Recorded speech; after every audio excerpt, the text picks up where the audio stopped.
Seja bem-vindo ao Mentes que Brilham. Mas para já ficamos a conhecer um protótipo laboratorial para aquisição de imagens 3D e que pode vir a ser introduzido em veículos espaciais da Agência Espacial Europeia, por exemplo, em missões no Sistema Solar. É o meu primeiro convidado desta noite, Filipe Magalhães, do Inesctec, a quem agradeço a presença no Porto Canal e no Mentes que Brilham. Começamos talvez por explicar um pouco o que é este radar, uma variante de radar com radiação laser. E por outro lado, ou ao mesmo tempo, em termos práticos, para que é que serve este protótipo? Eu, pelo que li ou pelo que percebi, por exemplo, para ajudar na aterragem de sondas ou na recolha de amostras no solo.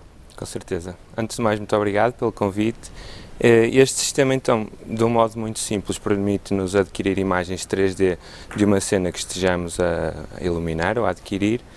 E, em concreto, nas missões espaciais, permite-nos, por exemplo, fazer o levantamento topográfico do terreno e selecionar o local mais plano ou aquele menos acidentado, onde então um veículo ou uma sonda espacial poderá aterrar de modo mais seguro. E nesta recolha de amostras, como é que pode ser dada a ajuda? Também fazendo a medição da distância entre o satélite ou o veículo espacial em relação à superfície, podemos então calcular a velocidade com que ele se deve aproximar para então fazer a chamada abordagem touch and go, em que rapidamente toca, alguns segundos recolhe as amostras e de seguida então levanta novamente voo para minimizar o gasto energético. E estas imagens 3D são imagens com uma qualidade superior às que existem atualmente para termos a percepção de o que é aqui inovador?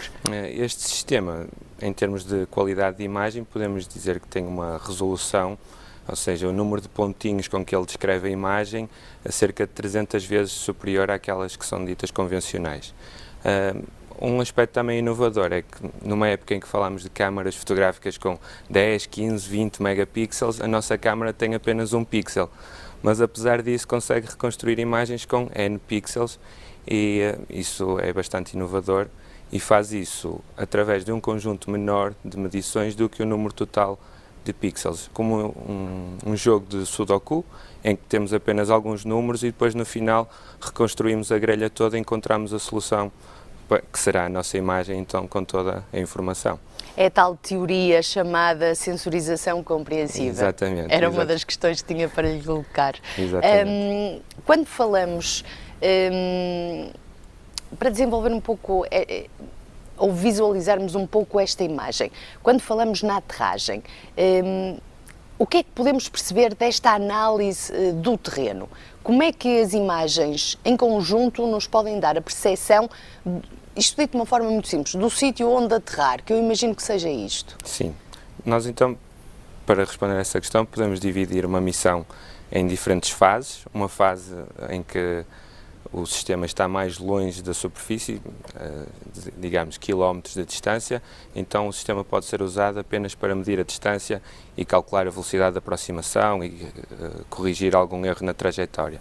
Depois então, quando estamos numa fase mais próxima, aí podemos começar a tirar fotografias 3D e começar a analisar a superfície do terreno, e aqui estamos a falar cerca de 200, 300 metros de distância entre o veículo e a superfície.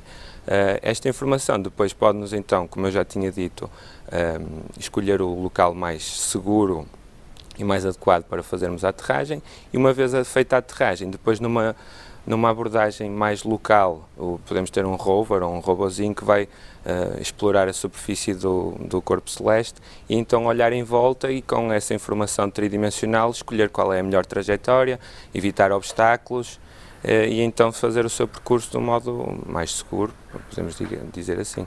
Podemos pensar ou podemos falar numa nova geração de veículos espaciais ou ainda é um pouco cedo demais? Uma nova geração de veículos espaciais, creio que não, mas uma ferramenta bastante útil e que será uma base dessa exploração futura, acho que sim.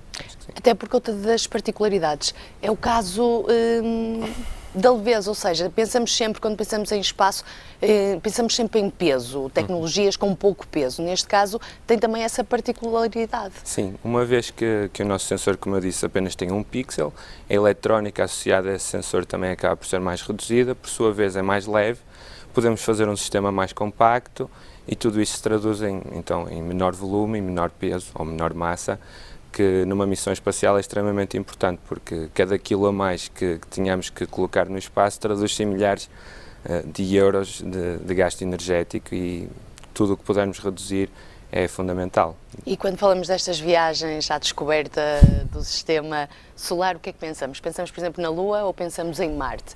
E a minha pergunta é, por exemplo, Marte, quando é que poderíamos ter este protótipo a funcionar ou em ação? Esta nossa investigação começou a ser levada a cabo no seguimento de uma necessidade apresentada pela Agência Espacial Europeia, precisamente para endereçar missões ao planeta Marte.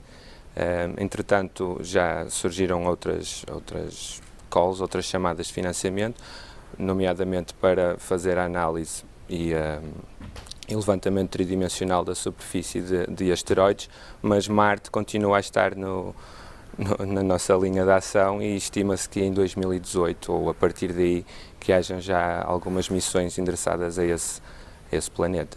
Mesmo a terminar, o Inestec acaba por ser uma das poucas instituições do mundo a trabalhar na aplicação desta tecnologia à exploração espacial. De certa forma, também leva um nome de Portugal e de uma instituição do Norte, do Porto, um pouco lá fora.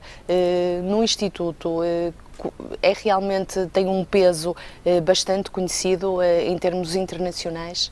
Sim, isso sem dúvida acho que constitui um forte carimbo da excelência da investigação que se leva a cabo em Portugal e na Europa, e em particular neste caso no Inestec, que acabamos por ter um trabalho pioneiro a nível mundial, que em grande medida também poderá ajudar a Agência Espacial Europeia a não depender de tecnologia americana, e isto mais uma vez assegura a independência e a afirmação da ciência e da tecnologia europeia e nacional.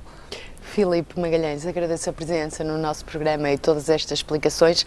Eu, se tiver programa na altura em que este protótipo, que na altura imagino que não seja um protótipo, já tiver ido até Marte, terei muito gosto de o ter cá para conhecermos então os resultados desta investigação deste protótipo. Muito obrigado.